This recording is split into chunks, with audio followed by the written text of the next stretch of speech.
32 number पोइन्टमा आवेदन दिएको सेवा प्रवाह प्राप्त गर्ने यदि भौतिक रूपमै उपस्थित हुनुपर्छ भनेदेखि तपाईँको आफ्नो सुविधा नागरिकको आफ्नो सुविधाको दिन र समयको एपोइन्टमेन्ट लिन सक्ने व्यवस्था गरी सोही अनुसार नागरिक सेवा केन्द्र वा सरकारी निकाय मार्फत सेवा प्रवाह गर्ने व्यवस्था भनेर भनेको छ। जस्तो तपाईँको यदि भौतिक रूपमै उपस्थित भएर सेवा लिनुपर्ने छ भनेदेखि चाहिँ एपोइन्टमेन्ट म्यानेजमेन्ट सिस्टम, जसमा चाहिँ तपाईँको नागरिकले आफ्नो समय र उसको हिसाबले एपोइन्टमेन्ट लिन सक्ने भन्ने हिसाबले तपाईँको यो पोइन्ट राख्या छ यसमा।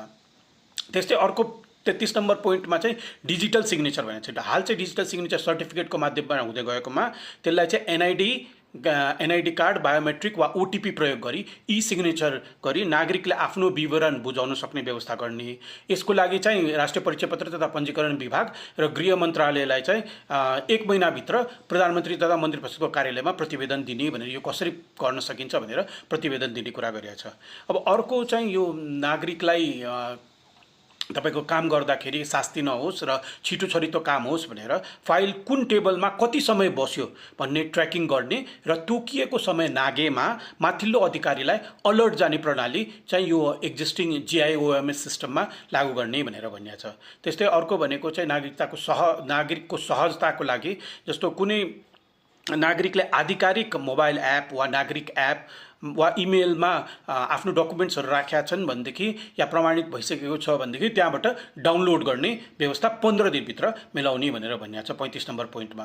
त्यस्तै तपाईँको 36 नम्बर पोइन्टमा सार्वजनिक सेवा प्रवाहलाई पूर्ण रूपमा डिजिटल, एकद्वार र अन्तरआबद्ध प्रणालीमा रूपान्तर गर्ने उद्देश्यले राष्ट्रिय एकीकृत डिजिटल शासन प्लेटफर्म स्थापना गर्ने भनेको छ। त्यस्तै अर्को भनेको चाहिँ राष्ट्रिय डेटा एक्सचेन्ज प्लेटफर्म स्थापना तथा सञ्चालनको लागि 100 दिनभित्र प्रारम्भ गर्ने भनेर भनेको छ। यसमा चाहिँ कस्तो भनेदेखि सेन्ट्रलाइज डेटाबेस र तपाईँको एकीकृत डिजिटल शासन प्लेटफर्म यो दुईटा चाहिँ बनाएर तपाईँको सबै कार्यालयको बिचमा अन्तरआबद्धता र एकद्वार प्रणाली लागू गर्ने भनेर भनेको छ।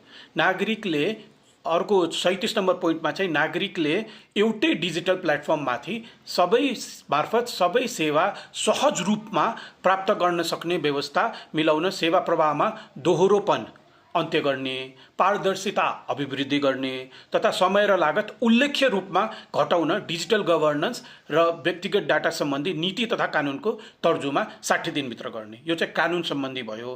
कानुन चाहिँ यसको लागि जुन अगाडि माथि सिस्टम बनाउने भनेको थियो त्यो सिस्टमको लागि कानुन पनि 60 दिनभित्र तर्जुमा गर्ने भनेर भनेको छ। अर्को चाहिँ